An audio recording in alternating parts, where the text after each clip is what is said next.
In the Perspectrum podcast, we discuss controversial topics. Outside of this context, Michael and I are both working professionals. While doing this show, we are not acting as agents or representatives of our respective institutions, and none of the views that we express reflect the outlooks of our employers. So don't come to my office and throw toilet paper at me. And I don't have an office, but don't come to my cube. Hello and welcome to the Perspectrum. I'm Michael Bloom. And I'm Nathan Seelove. And tonight we have a super fun episode for you. We are going to start off by talking about the election, generally speaking. There's been a ton of news and we are getting closer and closer to election day. And so there's just a ton of interesting things to talk about as we get close. So we're going to do a kind of a comprehensive election update. Yeah. And then for our second segment, we're going to be tackling a question from a listener, specifically one of our earliest listeners, long time. And he asked why, about the fact that, on this show we talk about kids a fair amount. We talk about the government subsidizing kids for child tax credit. We talk about, paid family leave and all this stuff that's supporting kids. And the question was essentially but why are kids important? Why should we actually care? So we wanted to make the case about why the government should care about having kids. Yeah. Specifically the government having kids, Exactly. Yeah. Exactly. The government should form a uterus and start having kids. Yeah, totally. Yeah. When one government and another government love each other very much. And that's how Czechoslovakia was made. That's a funny joke for a lot of reasons. Thank you. That's a great fucking joke. Thank you. Wow, that's amazing. Okay, well, international jokes of copulation jokes aside. Speaking of great jokes, Michael, let's talk about the election. Oh, geez. The joke that's being played on all of us. Yeah. So, okay, let's level set. It's still tied. Harris has a 1.8% lead in national polls, but but they're really tied across the swings, most of the swing states.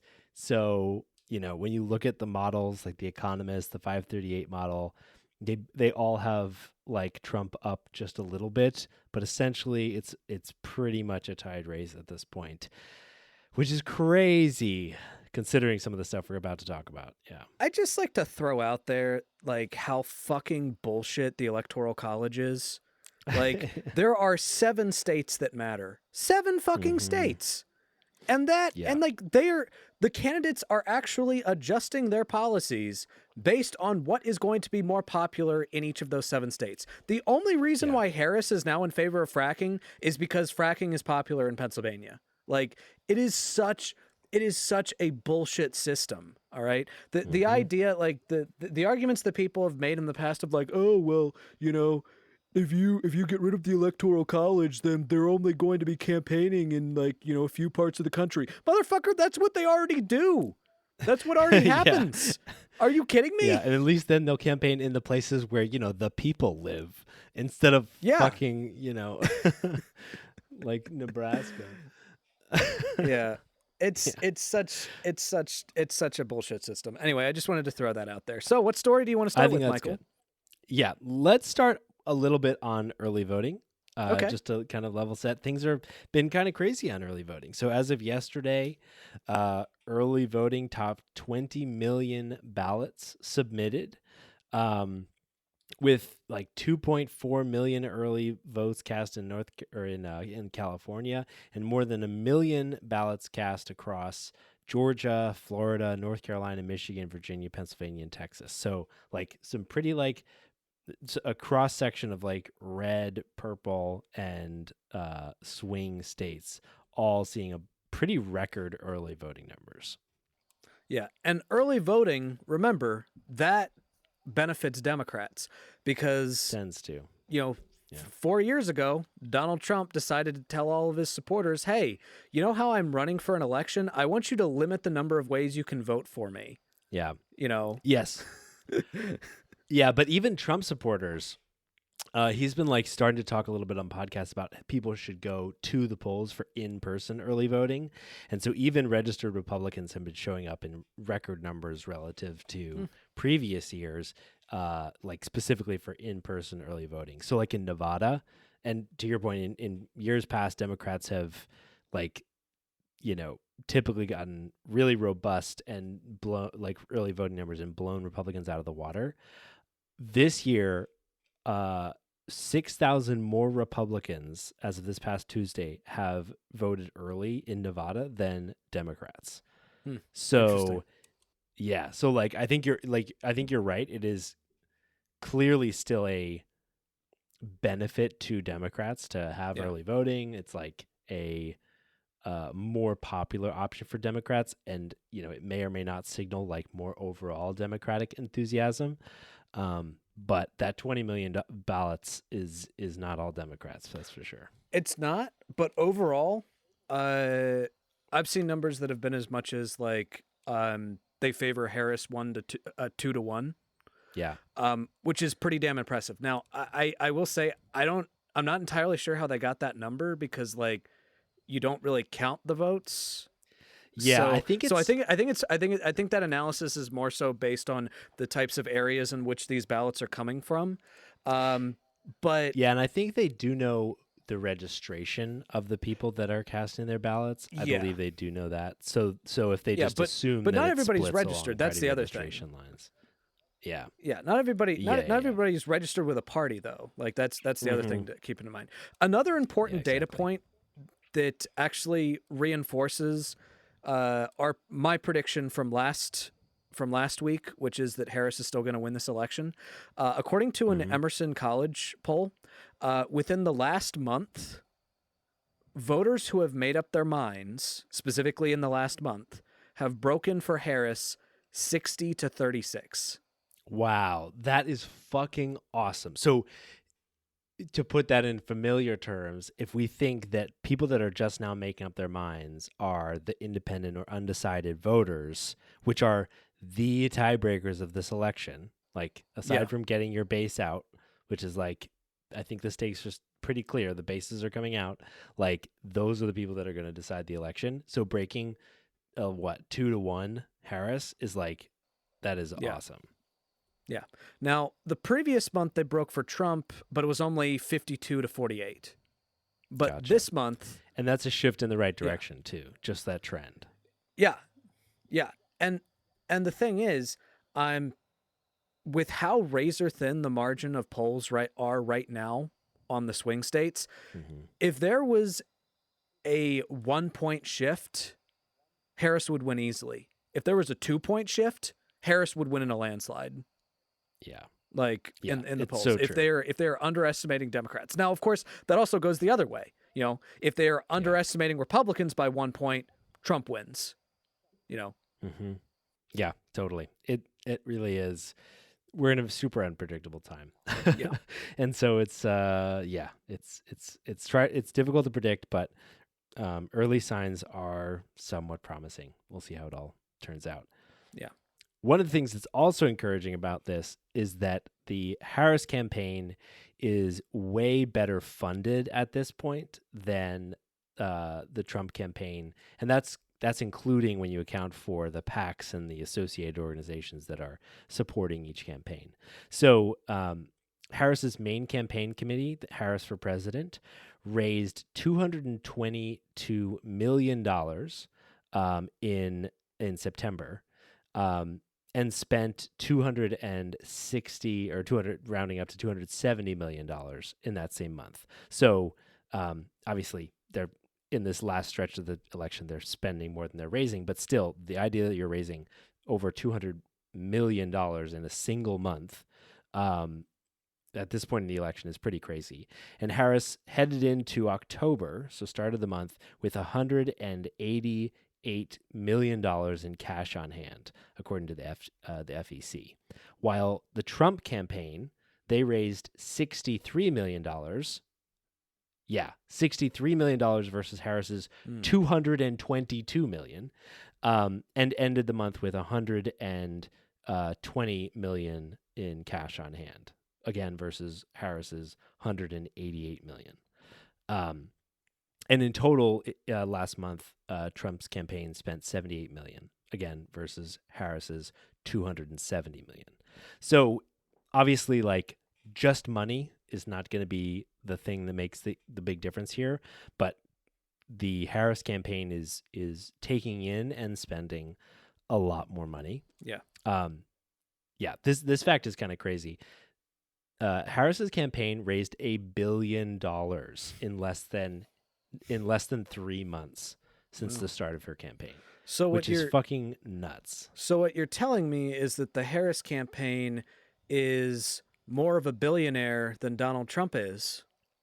Yeah, in that it is a billionaire. Yeah. Exactly.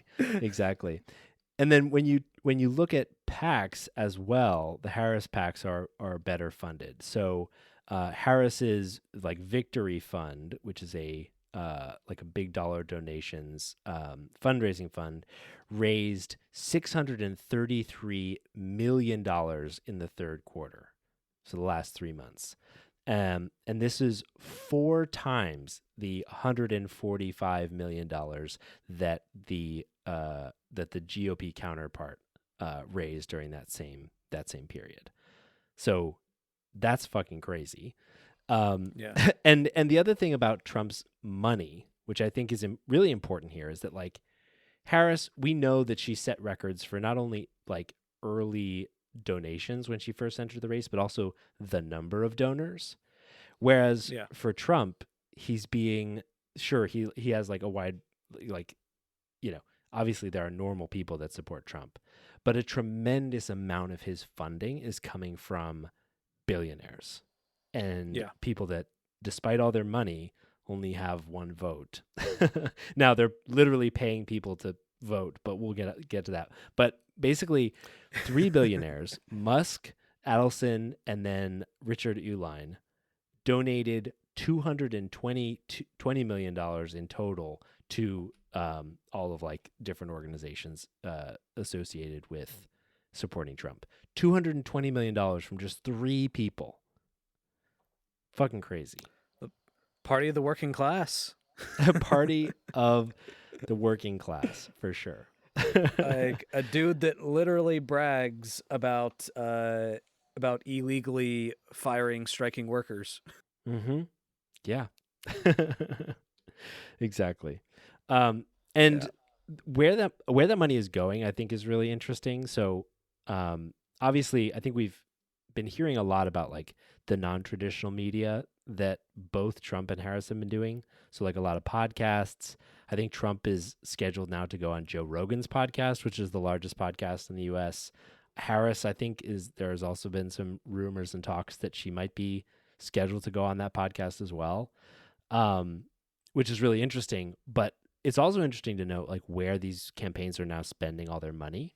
So if we look at, according to CNN, if we look at the ad subject matters that the campaigns are focusing on, it's super interesting. So in August, the Harris campaign focused a significant amount of like money mentioning crime and then taxes, and then like a fairly even split mentioning like housing, healthcare, illegal drugs, and Medicare, right? And kind of like with ads mentioning a bunch of these different topics, but really focusing in on those kind of few topics. Like that's kind of a lot to cover, and only 15% of the money spent on ads went to ads mentioning abortion in August, right? In September, 32% of money spent on ads were in ads mentioning abortion. 40% were in ads talking about that included discussion of taxes. 22% included ads talking about housing, and no ads or just 1% was talking about illegal drugs, and 0% talking about crime. So a real focusing in on, like, I assume the taxes portion is talking about like how Trump is bad on taxes and she's good. Like obviously the abortion case is clear. Housing is focusing on her economic policies. So like really making this case about her economic policies and focusing in on those subjects. It's also interesting to focus on where Trump's campaign is putting their money, which I think is like really interesting. So back in August, again, to do the month over month comparison, back in August, they spent money. So 57% of spending went to ads mentioning inflation. 57% went to ads mentioning economy. 41% went to ads mentioning abortion, and 41% went to ads mentioning crime, and 20% went to ads mentioning housing. So that like indicates their, where they think the benefit was on inflation, the economy, and then really just immigration and crime, and a little bit on housing, right? But as of September, their issues have started to really line up with Harris's as well, where economy is coming to the top of the list and immigration and crime are really kind of falling off. So in September, 79% went to ads focusing on inflation, 76% went to ads focusing on housing, and 61% went to ads focusing on the economy.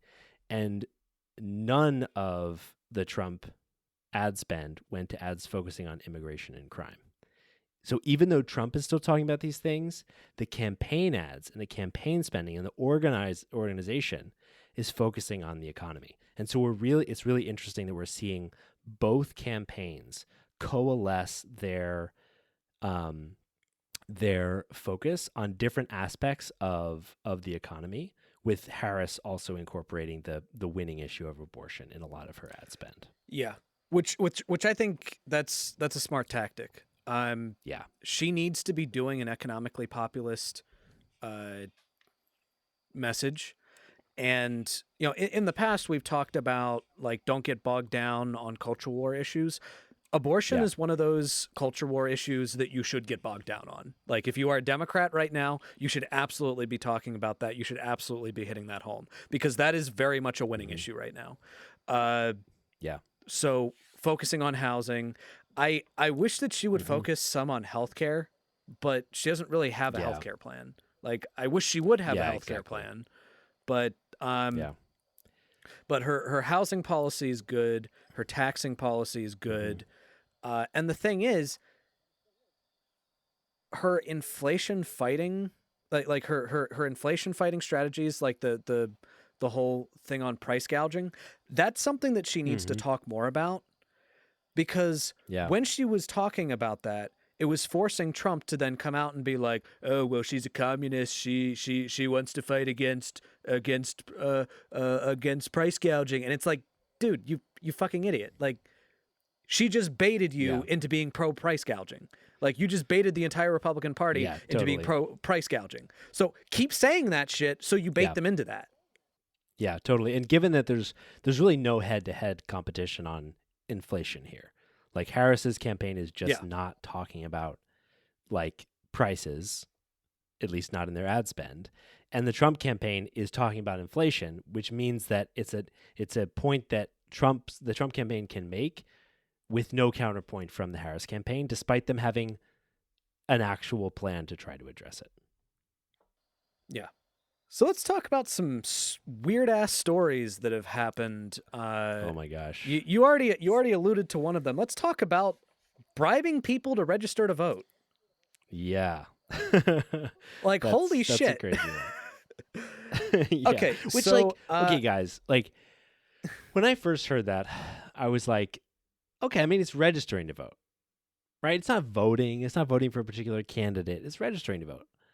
Except, like, there's a reason why Musk is doing it in this way, which is getting people to register to vote and also signing a pledge or a petition that is supposed to be associated with, like, the far right.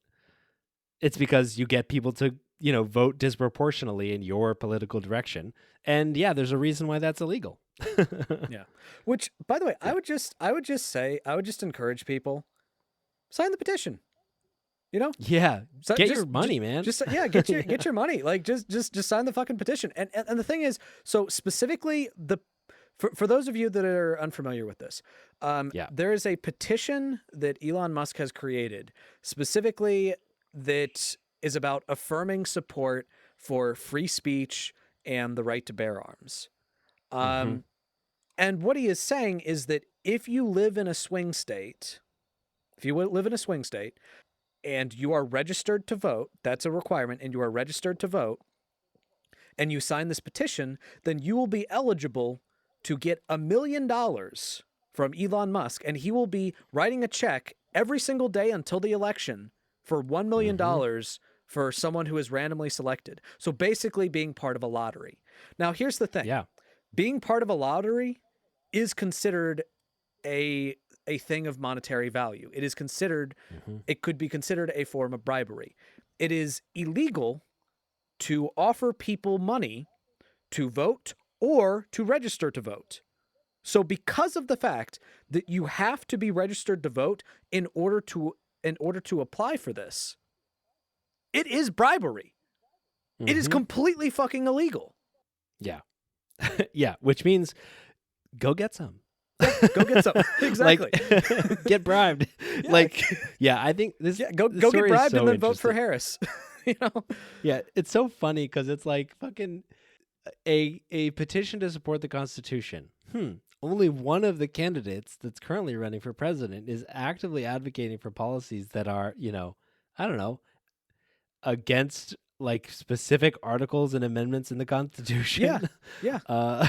Yeah, totally. Donald Trump advocated for basically getting rid of the Constitution, suspending, the articles of the Constitution. And I would also just like to point out, it is really fucking rich to hear Elon Musk defending free fucking speech. This is the motherfucker who was literally banning accounts in authoritarian countries, like that, from people who were dissidents in those countries, because authoritarian leaders came to him and were basically like, hey, I want you to take down my political opponents. I want you to take down people that are being critical of me. And Elon Musk is just like, okay, I'll do that. He bought Twitter specifically because he claimed that it was that he was pro free speech. He was going there so that he would reduce the regulations on people to allow for more free speech. And then you ban dissidents in authoritarian countries? Are you fucking kidding me? Like, this dude has no principles. All right? He is not pro free speech, and Donald Trump sure as hell is not free speech. Donald Trump is the guy who has called for jail time for flag burning.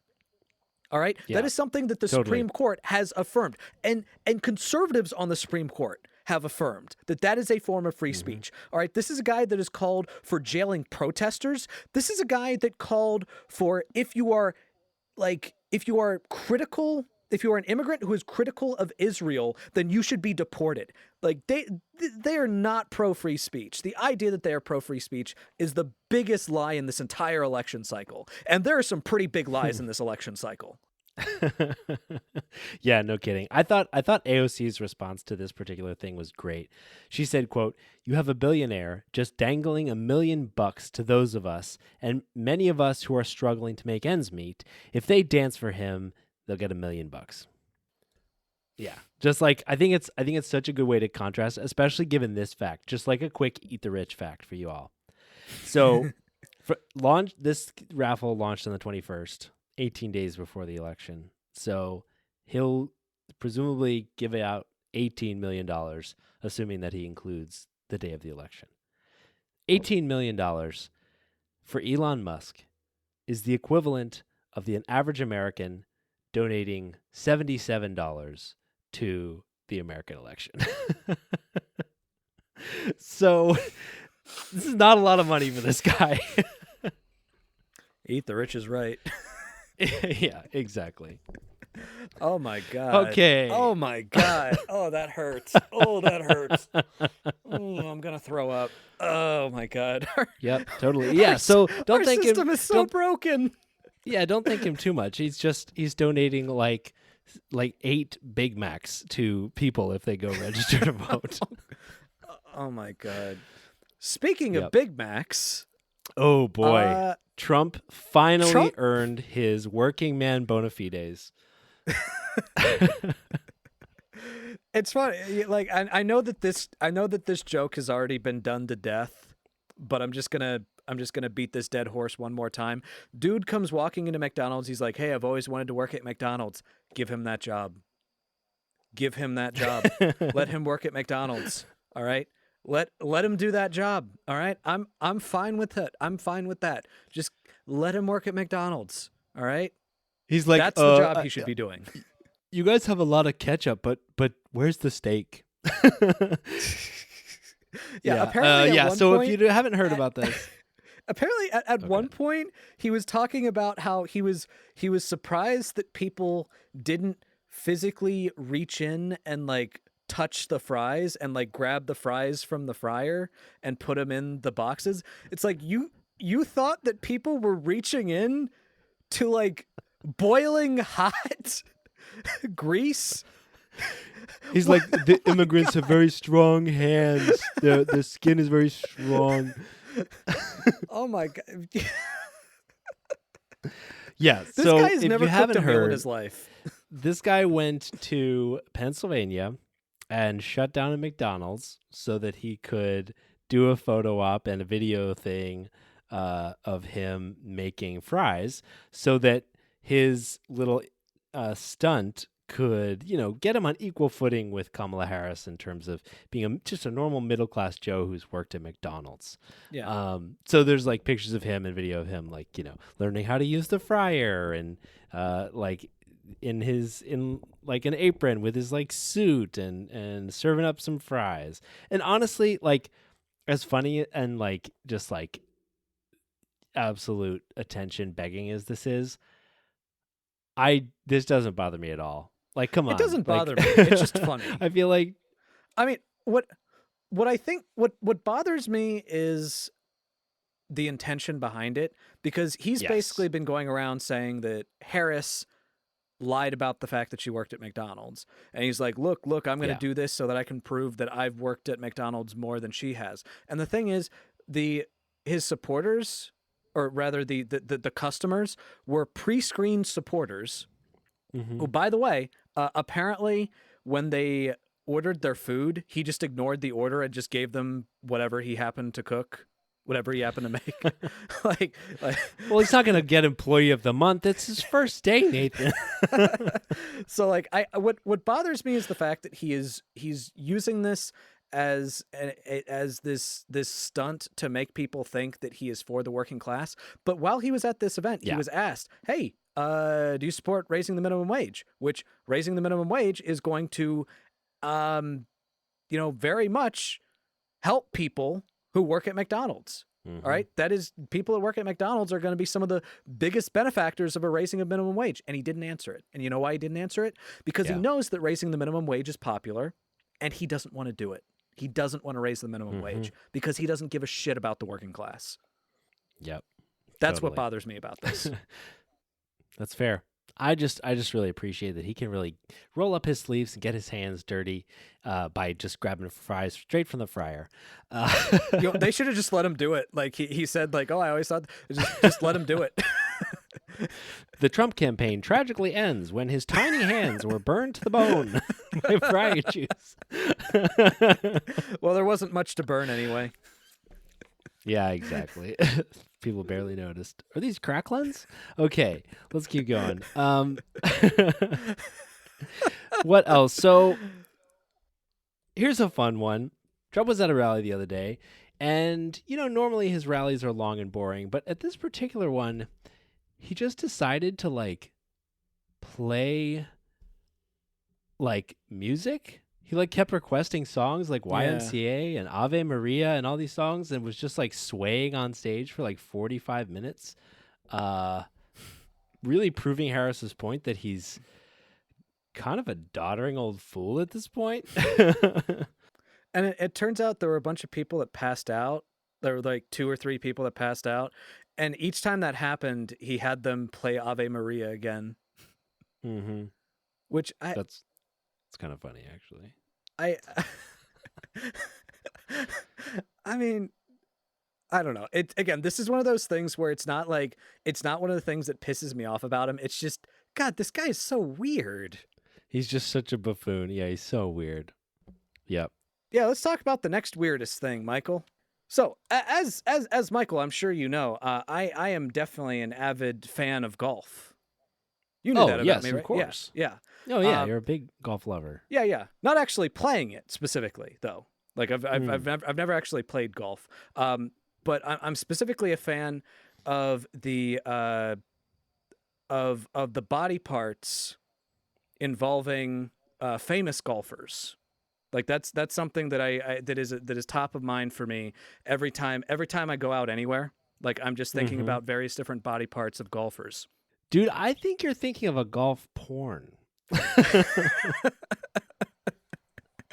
No. No, this is real golf. Okay, This is okay. real golf. This is real golf. Okay. All right. All right. Because there I was thinking, like, you know what? I need a presidential candidate that is talking about the phallus of famous golfers, and Ah. I've never gotten that. And then here comes Trump in his sparkly orange whatever the fuck he puts on his face to make himself look like that, bronzer or whatever, Hmm. talking about Arnold Palmer's penis.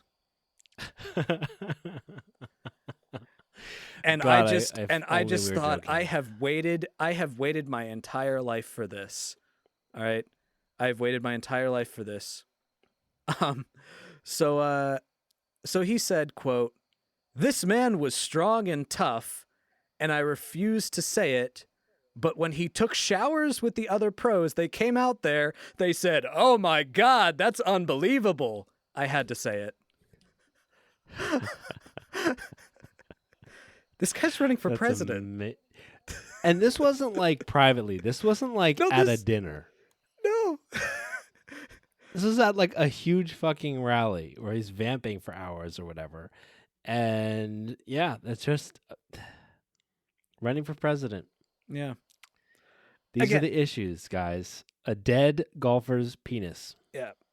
Again, not a super serious problem that I have with this guy, although I'd just like to point out the fact that this is the type of stuff that he focuses on Mm-hmm. when, like, Yeah, these are not things I have a problem with like Trump as a person, yeah. but as the president, I have a problem with this. Yeah, and then various Republicans were asked basically like, "Hey, what the hell is going on? Donald Trump is talking about a golfer's penis," and like, what's his name? The Speaker of the House, Mike Johnson. Mike Johnson. Sorry, his name is so generic it's easy to forget. Mike Johnson. No offense, Michael. None taken. Mike Johnson was asked about this. He's like, "Oh, why is all the media suddenly asking me about, you know, Donald Trump talking about this guy's penis?" Because he fucking talked about a golfer's penis. Exactly. That's he doesn't why have they're the asking. decency to just spy on his son's penis like you, Mike Johnson. Oh God. Oh God. Oh God. Oh God. I mean, look, you can just say like, yeah, that's weird, but like, you know what? He has policies that I agree with or whatnot. Like, you could have just said that. Sure. Why are you pretending that the media is crazy Is for the problem. for being like, Yeah. dude, why is this guy talking about a dead golfer's penis? Like, In this day and age, you can barely talk about a dead golfer's penis. Thanks, media. Okay, so with the last couple ones, let's talk about, we've been talking about a lot of stories that are like, this guy's crazy, what the fuck is happening, but not dangerous. Let's talk about the dangerous ones, because there are some that really are a problem. Yeah. So on the lightest end of the spectrum, the least crazy one, this popped up for me the other day and it caught my attention. JD Vance, Trump's running mate, vice presidential candidate, I should say, signaled that the Trump administration and don't forget when he said this, this was actually after he came back from being banned from Grand Home Furniture for the 5th time this week. Yes, of course, that's important. Yeah. He got a Coke at the front, and he and the Coke double teamed the couch. So.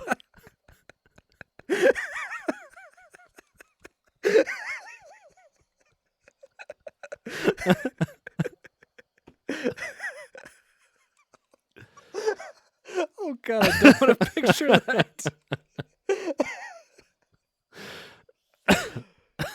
Hey, you know what? JD Vance, apologize to the Haitians that you lied about, and we'll stop talking about couch fucking. Perfect. Exactly. So Vance signaled that the Trump administration would likely take aim at deporting DACA recipients. Mm. Both cruel and incredibly unpopular. These are the people that have been here since they were tiny little baby children, brought to this country without like a legally protected status, but have grown up here their entire lives, many of whom do not remember the country from which they immigrated. And these are just included on the list of people that Vance and Trump would like to just deport. So that's just shitty. And that came up, and so you should know about it. Okay, now for the more... Let's not forget that Trump tried to do that when he was president. Yes. Yeah, this is not a surprise. Nor is it a change in policy. Okay. Yeah. On the more dangerous, more crazy front, Trump the other day changed his tune about January 6th, at least relative to when he called it like, a heinous attack when it first happened. A few days ago, he was responding to a question at a Univision town hall from a former Trump voter who said that Trump lost his vote after failing to respond quickly to January 6th, and he was giving Trump the opportunity to explain and win his vote back. And in response, Trump described January 6th as a day of love. Now, I want to read this whole thing because one thing that I've noticed as I was trying to find the transcript here is that even the articles about this sanitize and insanify what Trump is saying because they're trying to fucking make sense of it because he is a garbled mess. And so, like, if you try to look this up, you have to really look for it. You have to literally search the town hall by name in order to find a transcript of it and every article strings together all of Trump's points in a way that makes sense, but they don't make fucking sense. So, so I wanted to like read this, even though it's a little long, just because it's like, I think it shows both the craziness that we've been talking about and the danger. Yeah. And specifically, this person had asked a question, like talking about also the fact that all of Trump's cabinet has, or many of his former cabinet have stopped supporting him as evidence for why Trump was maybe not fit for office. So Trump responds, so the people that don't support are a very small portion. We have a tremendous, about 97% of the people in the administration support me. But because it's me, somebody doesn't support, they get a little publicity. The vice president, I disagree with him on what he did. I totally disagree with him on what he did. Very importantly, you had hundreds of thousands of people come to Washington. They didn't come because of me. They came because of the election. They thought the election was a rigged election, and that's why they came. Some of those people went down to the Capitol. I said, peacefully and patriotically, nothing done wrong at all. Nothing done wrong. And action was taken, strong action. Ashley Babbitt was killed. Nobody was killed. There were no guns down there. We didn't have guns. The others had guns, but we didn't have guns. And when I say we, these are people that walked down. This was a tiny percentage of the overall, which somebody sees and nobody shows. But that was a day of love. From the standpoint of millions, it's like hundreds of thousands. It could have been the largest group I've ever spoken before.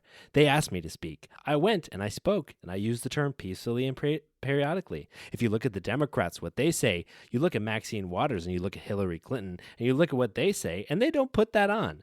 They only put Republicans on, but they couldn't get me because of the fact that I said everything's got to be peaceful and patriotic. We'll see how it all works out. But I think that we're right now in another election.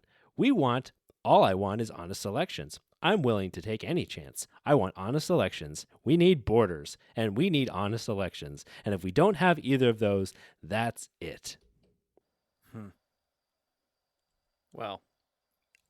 Yeah. Like, what the fuck? They didn't get me because I said peaceful and patriotic. It was a day of love. Like, only a small portion went down. Nobody had guns.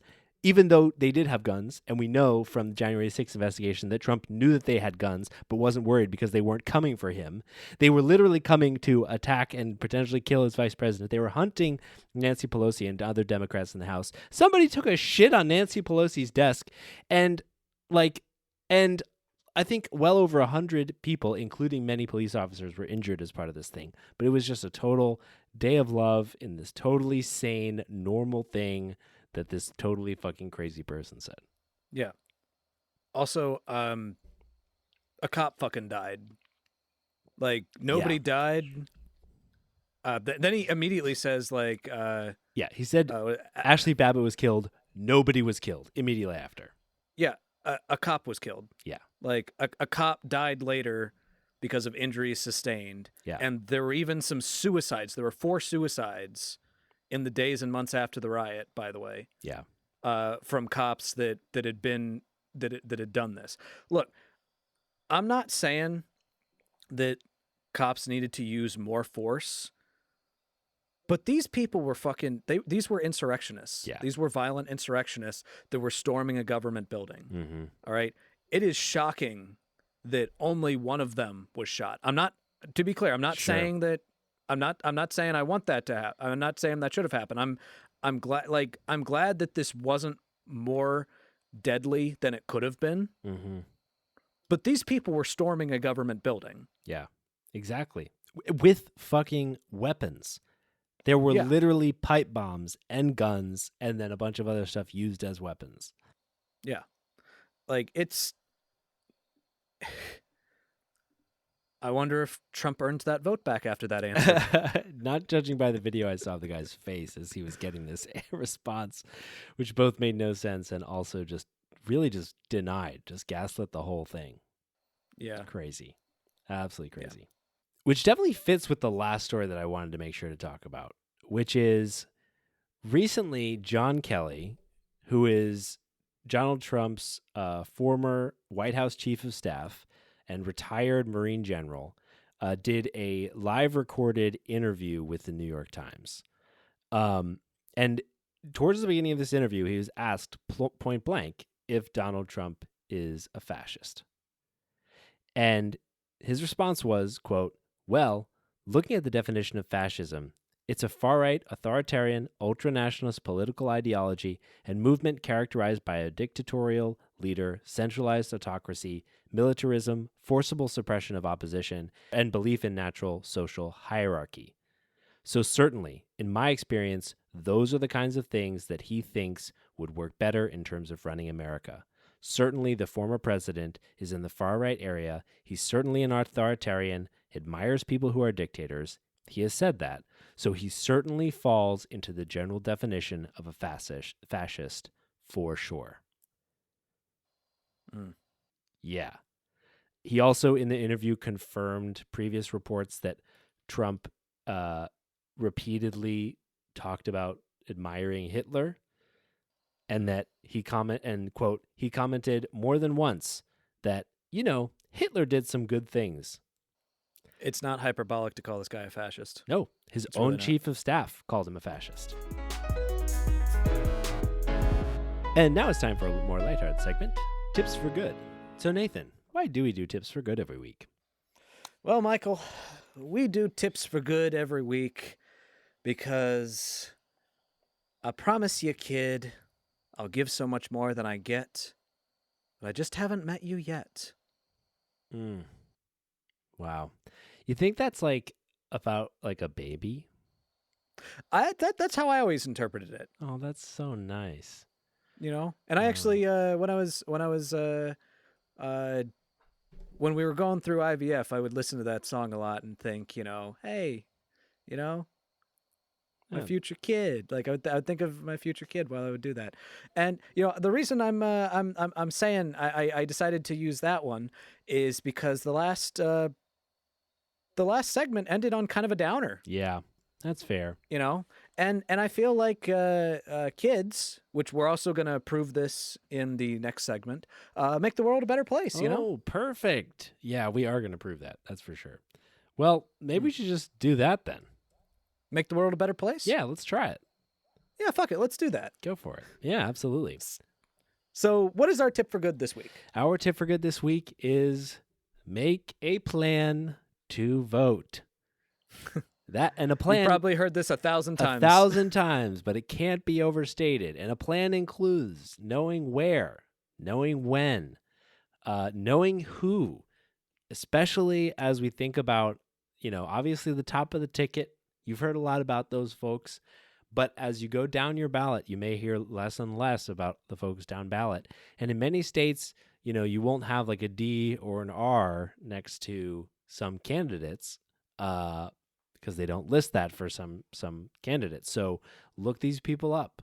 You can look up exactly who's going to be on your ballot. You can go read about them, because these down ballot races make a tremendous amount of difference. So look up your voter registration and make sure you're registered. Look up your voting location if you're not planning to vote early. If you are planning to vote early, that's part of your plan, and make sure you've requested your either absentee ballot or go look up your voting location and make sure that they have early in-person voting, and make a plan for a time. A lot of people don't have off on election day, so make sure that you'll be available to go vote, and do the research to make sure you know all the candidates that you want to vote for. You can even write them down in your phone. There's nothing that says you can't have your phone with you when you're filling out your ballot. And yeah, if you make a plan, it's going to be easier, and you're not going to have to worry about it anymore. And you're going to make sure that your vote gets counted and goes and makes a difference in the selection. Yeah, and make sure that you know the laws of your state in terms of voter ID so that you can't be turned away. Fun fact, in the state of Texas, a concealed carry permit is a valid form of voter ID, but a student ID is not. Well, you can't shoot with a textbook, so it's all about priorities. And that's tips for good. All right, so for the next segment, we're asking, on behalf of a listener, a very important question. Does the government have a legitimate interest in people having children? And should the government take policy action to encourage people to have kids? And if so, why? And so this question was kind of put to us, and I think it's an important one. And I think we should talk a little bit first about what our position is not. Because there's a lot of stuff out there, and I think the specifics of this position are that, one, yes, the government does have a legitimate interest in having kids, and two, should put financial and incentive benefits behind getting people to have kids. But the question then is why? And we should get into that. One thing we're not saying though is the Vance or conservative Republican position, which is somewhat similar, except it's all about just having as many kids as possible, and it has these sexist and racist undertones and anti-LGBTQ undertones. That's all about replacement, right? All the white conservative Christians should have as many kids as possible to make sure that they don't get replaced by other folks, and all of them should just belong to traditional families to make sure that we don't have too many LGBTQ people or non-white people or non-Christians, and make sure to preserve the American cultural identity with all the babies. That's not why the government has an interest in having kids. Yeah. And also, one thing that I want to be clear about, we are going to be making arguments in this segment about the economic benefits of having kids, at least as a collective society. But I want to be clear. I draw a major distinction between the government and the individual on this. Yes. And I believe that Michael does as well. Mm-hmm. So I believe that the government has a moral obligation to incentivize people to have kids, but I do not believe that the individual has a moral obligation to have kids. Yes. All right. And in fact, the more I've researched about this, the more I'm even more convinced that there should not be any type of like moral obligation or moral pressure to have kids if you do not want to have kids. Totally.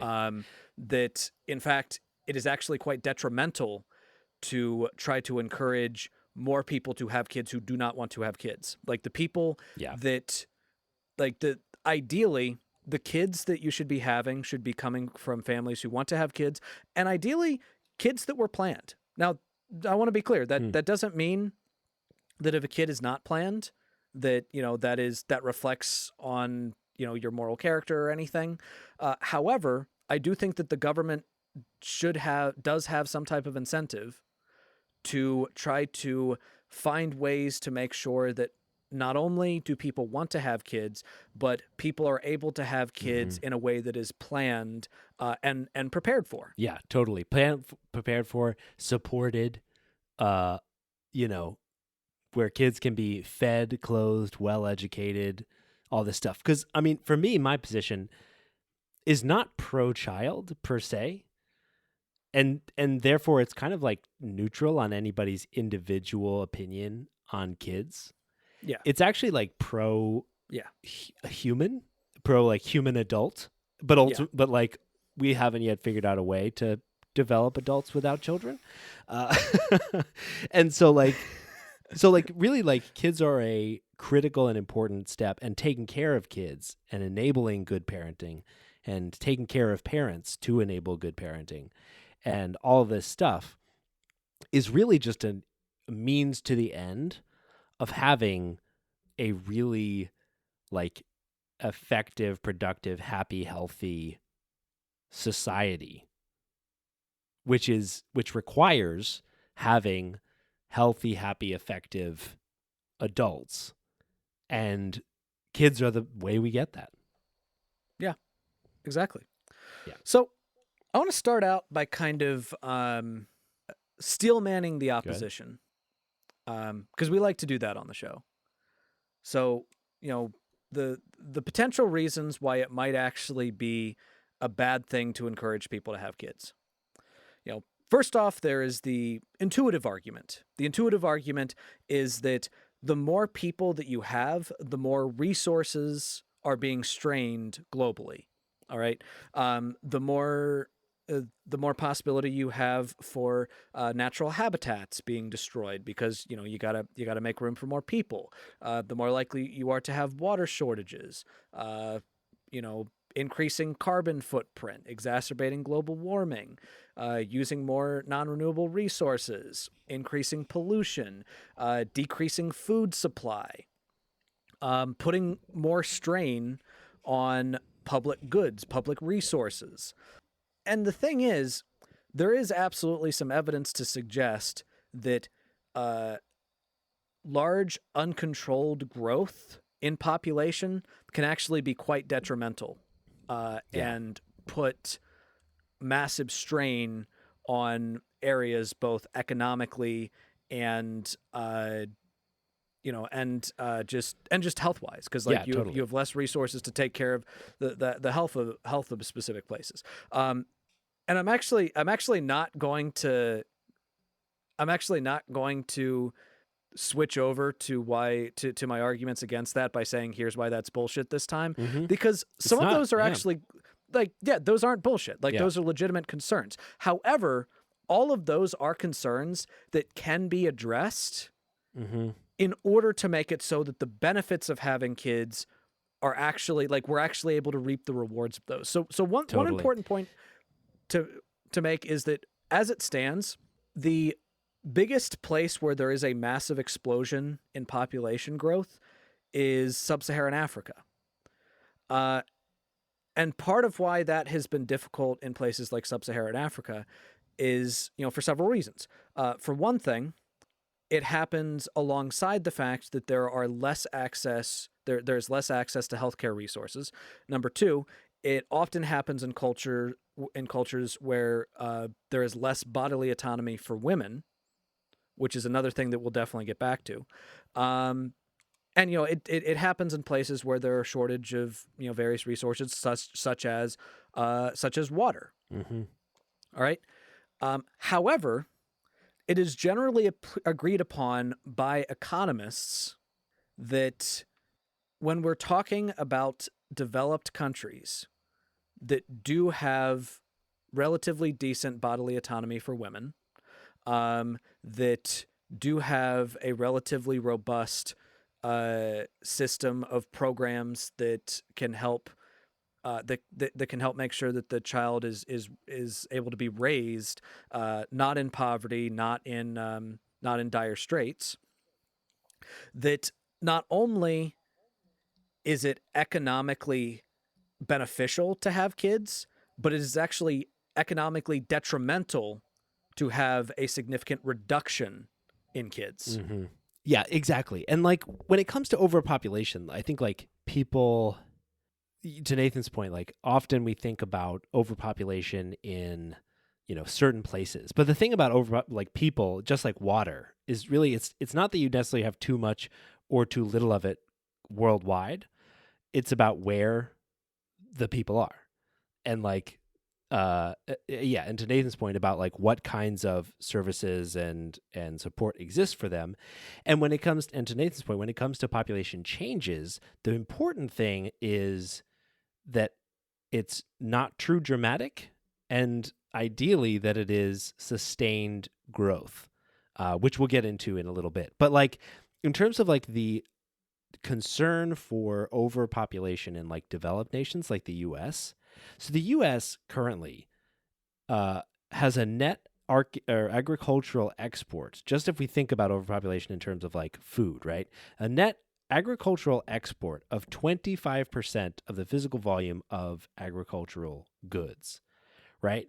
So that's basically means that we could probably support about 25% more people just with the current use of our lands and the current amount of like food that is being produced in the US, with no change to how we use the lands, how we consume food, and what technology we have. So and that's roughly the equivalent of like we could feed roughly 400 million more people total just by consuming what we produce in this country from a food perspective. Yeah. And if the US were as densely populated as the EU, for example, the United States would literally have 1 billion people living on it. So like, and obviously like there are some arid parts of the U.S. We've got some like deserts and stuff. But if like even like a state like Mississippi had European levels of population density, even if like other states maintain their same level of population, the U.S. population would increase to like would still have like more than 400 million people on it. So that'd be an increase of like 60 or 80 million people, right? So like literally with no change, we could as a country physically support way more people. But of course, the constraint here, as Nathan pointed out, is how we support those people.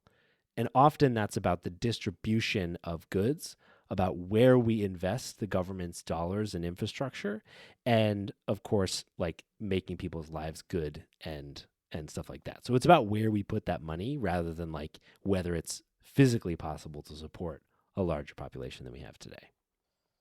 Yeah.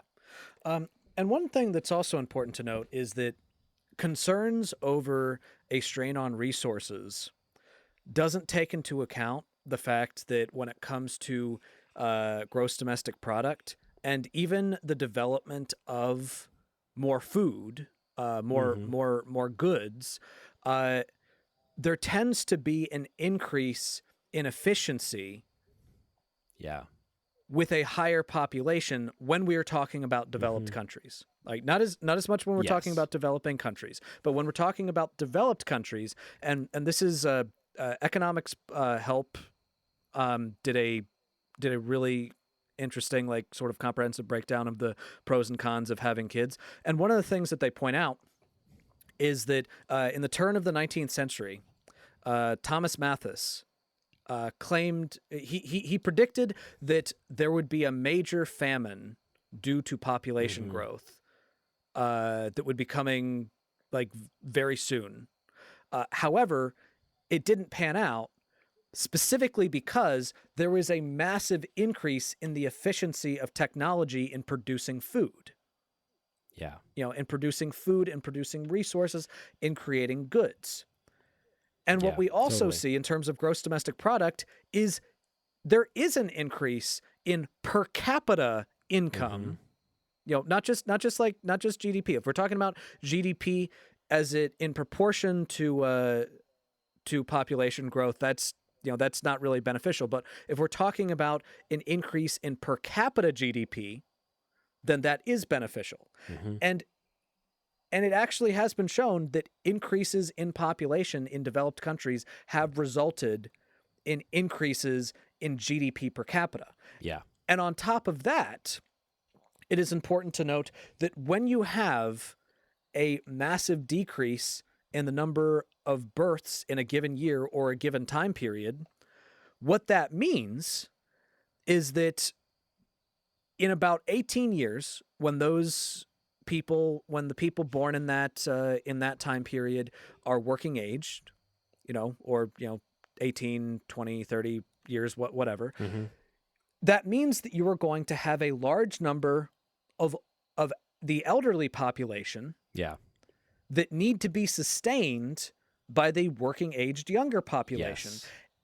And if there is a much lower working age younger population, then the retired elderly population are not going to be taken care of as much. Yeah. This is one of the reasons why there is currently a deficit in Social Security, because the baby boomers are now retiring, and the current working generation just doesn't have as much of a population. And this is actually part of the reason why Michael and I were talking about the economic benefits of immigration, because Yes. here you have basically population that we can steal from other countries in order to make up for that massive discrepancy between the number of people that are currently working aged and the number of people that are retiring. So Yeah. so that's important to consider. It's also yeah, important to totally. consider the more people you have, the more people are able to participate in the economy. And the more people who are able to participate in the economy, the more goods are generated. The more goods are generated, the more economic flow you have, right? Yeah. Yeah, I think let's like take a minute on the theory here, because I think this is critically important to the point here. So like the 2 points you made, Nathan, are like essentially one is about like per person economic value that's being created, and the other is about like how we distribute that, and then the immigration point is about like one of the strategies for increasing the total amount of the pie, but and the per person amount. So like let's break it down into like, if we break it down to like 3 life stages, right? Childhood. Children are of no value to the economy while they are children. Essentially, they produce nothing that is of value. Retired people, no value to the economy once they're retired. They produce nothing of value, right? Like, and I'm not saying that like obviously there's like cash flow is changing hands, like retired people do stuff, all that stuff, but they're not actually making any value. All of the value of our economy is coming from the working age population.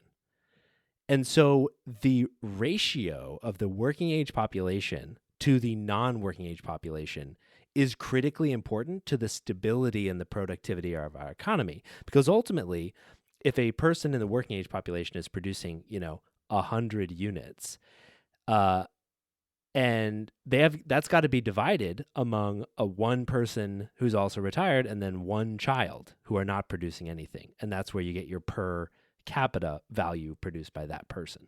So this ratio is called the dependency ratio, which is basically the ratio of the working age population to the non-working age population.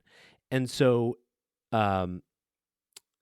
this essentially measures the economic pressure that's sitting on the working aged individuals to support literally everybody else. And so like in the 1990s, in more developed regions, the ratio was 0.68. That's basically 0.68 non-working people for every working person, versus less developed countries had like 1.4, which is basically there are more non-working people than there are working people in the economy. By 2050, the dependency ratio is projected to be greater in more developed countries, so 0.89. So 0.89, basically old and really young people for every person who's working, versus a developed country, which is expected to be 0.77. So basically, like, the closer you get to 1, the closer you get to a person who is working directly funds one person who is not working. And so the lower that number goes, the more value is being created in surplus of the people that are not creating any value. And so to Nathan's point, birth matters a tremendous amount, because obviously by the time you're retired and not making any value, and again, this is economic value, like, you're locked in, right? Barring premature death, and especially like as we increase life expectancy, the only lever that we pull is whether we can have more kids. And so basically, like, the bet we're making is, like, to Nathan's point, 20 years down the road, are we going to have enough working people entering the workforce for all the people leaving the workforce in order to fund it? Because to Nathan's Social Security example, essentially that's how the whole economy works. The people who are working right now, they are the surplus value they create. Some goes to Social Security, which is then directly paid out to retirees. Some goes to savings for later in life, when they will also be able to fund their retirement. And some goes to taking care of their kids. And basically, like, if there are fewer working people, those retirees just take a hit on Social Security, and those working people are likely to have fewer kids as well, because there's less money for kids.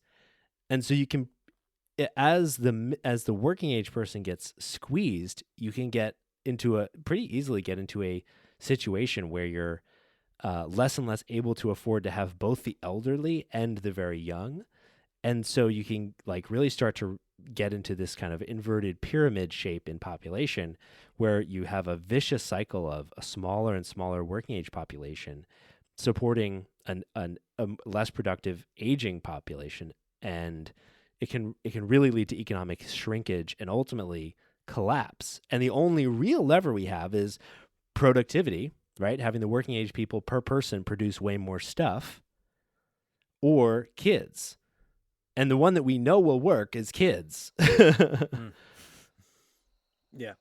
And then let's have national debt enter this picture a little bit, right? Because if you're in a situation where there are more non-productive people in a society than productive people, or that those productive people are producing less, so there's less surplus value to take care of everybody else, that's when the government can step in, right? And sure, like, lower productivity might mean less tax revenue, less money in the economy and all that stuff.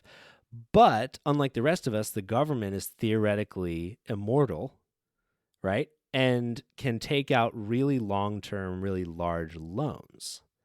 And so with government lending, the loan they can then use to take care of the old people when they retire, right? They could subsidize Social Security, but they could also help people have kids, pay, like, via, like, paid childcare, paid family leave, free public education, tax credits for kids, and all this stuff, in order to start increasing that ratio of working age people in the future to those who are not working.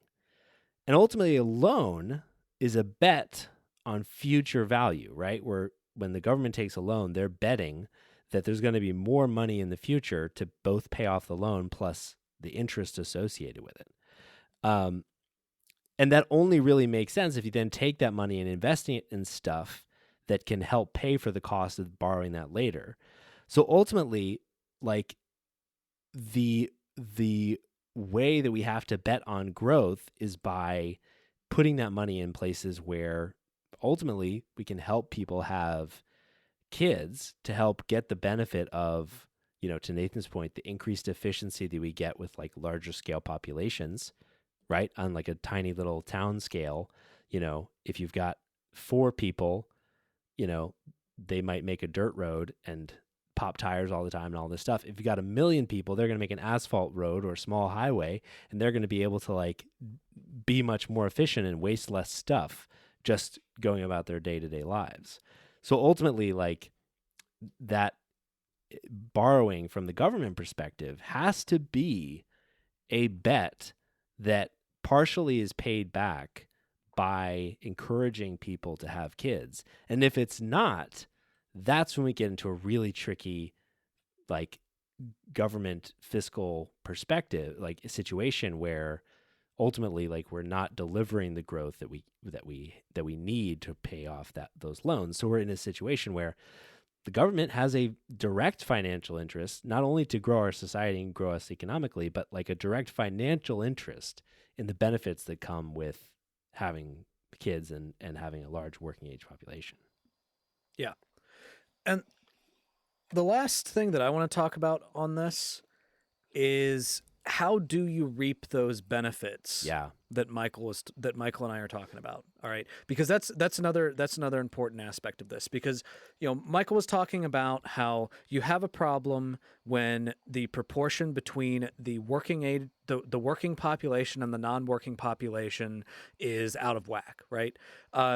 Now, one thing that you need to consider is the fact that in the long term, you need to be encouraging people to have kids, because like when people have kids, or at least like not encouraging people, but you need to be incentivizing rather people to have kids, because in 18 years they're going to join the working market, or maybe in 16 years, like, you know, if there's teenagers or whatnot, like they're going to be joining that labor market. However, in the short term, if you do not have a robust system that allows for parents to continue to work while they have kids, so true, then having kids in the short term actually reduces participation in the labor market, because you have more parents that have to stay home and take care of their kid. All right.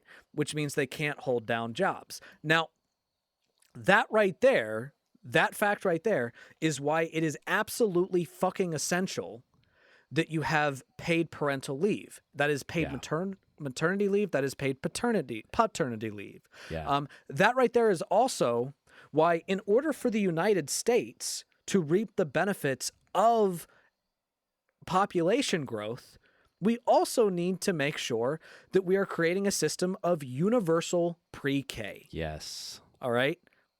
That is how we we all benefit from it, because unless we have that, you're going to have instances where it is, you know, where parents are going to have to stay home and delay their time in joining the labor market until they are able to find childcare that they can either until their kids are able to go to public school, or until they're able to find childcare in which they can afford. Case in point, right now, I am working. My wife is not working, or at least I should say she does not have a labor related job. Now, obviously, as a stay-at-home mother, that is a job, that is working, that is a full-time position, I would say. But she does not have a job in which she is being paid for, right? So the reason why we're in that situation right now, though, is not because my wife does not want to have a job, that she does not want to work.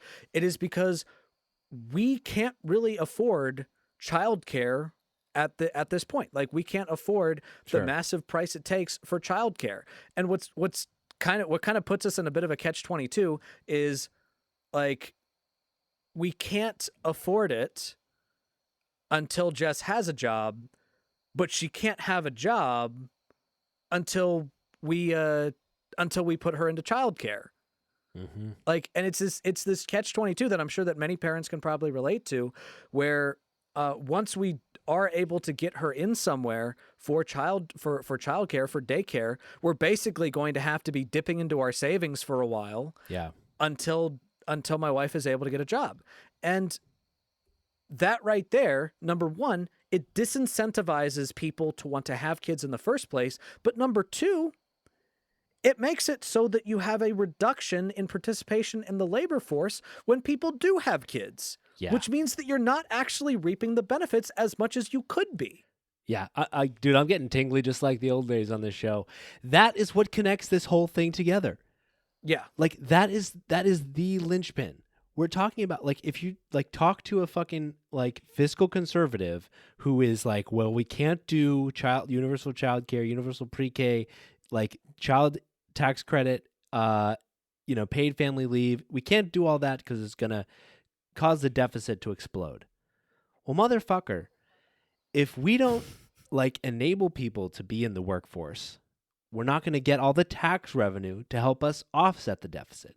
If we don't make the bet that people should be having kids that we help support and educate from an early age in a way that enables them to be great participants and educated participants in society, like, we're never going to get out of this cycle of extremely high deficits and spending, because we will never, to Nathan's point, be able to reap the benefits of children contributing to our population growth.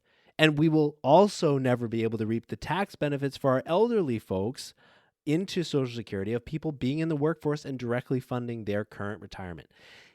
Enabling people to both have kids in a sustainable way and go to work is like, it might be the main fiscal priority that enables U.S. economic success over the next 50 or 100 years.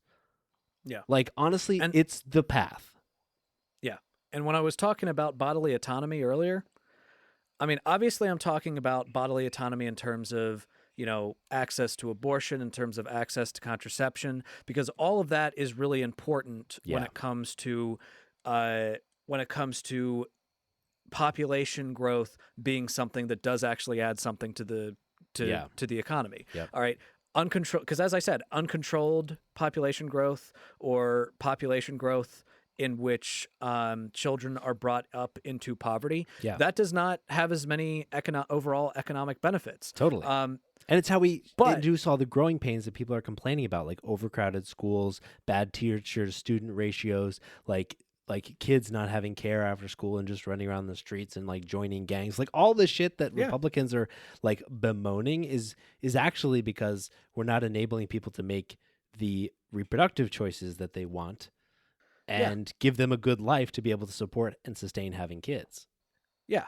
But I would also argue that another aspect of autonomy for women within a specific country is not just measured based off bodily autonomy, it's measured off of economic opportunity, like what they're actually able to do. If women are unable to join the workforce because they cannot find childcare, and I'm not saying that there aren't many instances in which women are the primary breadwinners of a family and men are the ones that are stay-at-home parents. That absolutely happens.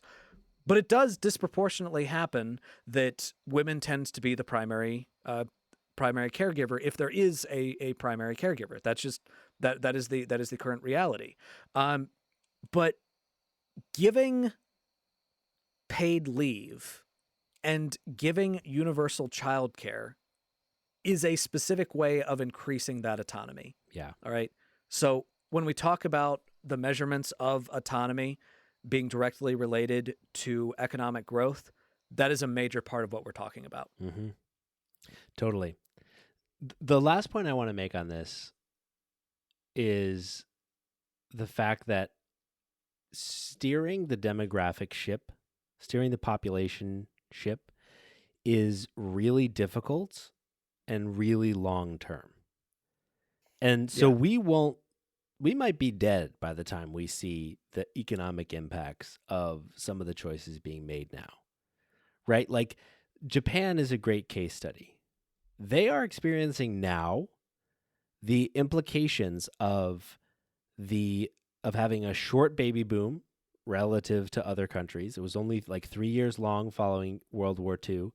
And so literally all of those people have entered retirement age at like the same 3 years, right? They've also have some of the best healthcare and longest life expectancies in the world, which is also hitting right now. and they tend not to have a significant amount of immigration, right? And so they've got and at the same time also, like, they're experiencing a bit of a cultural crisis of fertility. So they have all of these like potentially decades long combinations of factors that are right now coming together to put them at serious risk of having an actually shrinking economy and a real fiscal problem. And so, like, the reason why this is important, it's almost like climate change in a way. It's like you might not feel the effects today or tomorrow, although in both the case of children and climate change, we are, but like they might not be disastrous today or tomorrow, but like we've got to be thinking about making choices for the long term, because it takes decades or years for those years or decades, or if not longer, for those choices to make a difference and for us to experience either the benefits or the consequences of good or bad action. And now it's time for our favorite segment, Ass Hat of the Week. So Nathan, who is our ass hat this week? Michael, our ass hat this week is one of our favorite asses that keeps on hatting. It's Marjorie Taylor Jewish Space Lasers Green. Oh my gosh. And Marjorie Taylor Jewish Space Lasers Green. Thank goodness you're back on the show. We missed you so much. What did Marjorie Taylor Jewish Space Lasers Green do this week to get on our show? Well, our favorite Jewish Space Lasers lady brought up an old fucking lie that is basic. This is basically a preamble for how they're going to try to pretend that that if Donald Trump does not win this election, that it was stolen. Once again, she is setting her sights on Dominion voting machines, specifically making the claim that they are switching votes. But don't worry, she has evidence. She has evidence that she cites.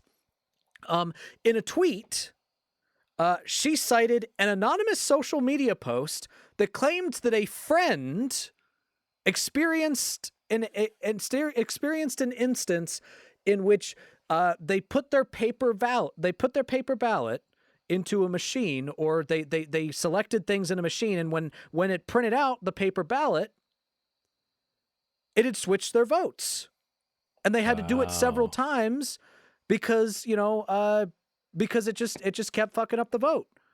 And she said, please double check your printed ballot before you turn it in to make sure it is marked the candidates you voted for. Wow. Her evidence is an anonymous source citing a friend. God. Well, I guess when all you have is shitty evidence, even this shitty evidence is your best evidence. Yeah. I mean, okay, the reason why this is ass hattery is because once again, all right, you are a fucking congresswoman. You are a congresswoman. The stuff that you say, the things that you spread, people read them. And if you don't provide any actual evidence to spread things like this, which things like this undermine faith in our election process, in our democracy, which, if there were concerns about a democracy, yeah, that would be concerning. All right? But you have no evidence. You have no actual evidence. It is completely irresponsible. It is completely bullshit. And I'd just like to point out that the whole Dominion voting thing, this has been debunked over and over and over again. Dominion received millions of dollars in a lawsuit against Fox News, in a defamation lawsuit, because Fox News was spreading these fucking bullshit lies about it. Do you realize what the threshold is for defamation suits in America? America actually tends to prioritize free speech when it comes to courts. So the threshold for defamation is super high. Yeah. Yeah. Jesus I just Christ. love the idea that it's more likely to Marjorie Taylor Jewish Space Lasers Green that Dominion voting systems is not only switching your vote, but switching it in a way that you could easily fucking catch. Like, Like you Yeah. literally get a receipt that says I switched your vote. And I think it's so funny that she thinks that's more likely than that a friend of a friend of a friend who's some like boomer couldn't figure out how to press the buttons on a screen quite right. Oh my God, she is just She's a piece of work. Yeah, she really is. She'll just go with whatever is going to support her already pre-existing notions. That's true asshattery.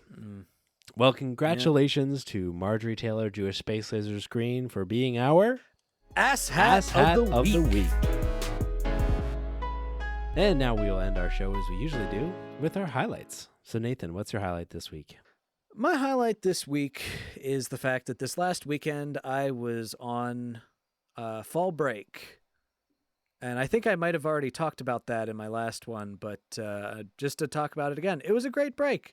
You know, got to watch Halloween movies and spend time with the family, which again, I think that was probably my highlight last week, but you know, it was a good break. And I'm feeling good. It was nice. Nice. Yeah.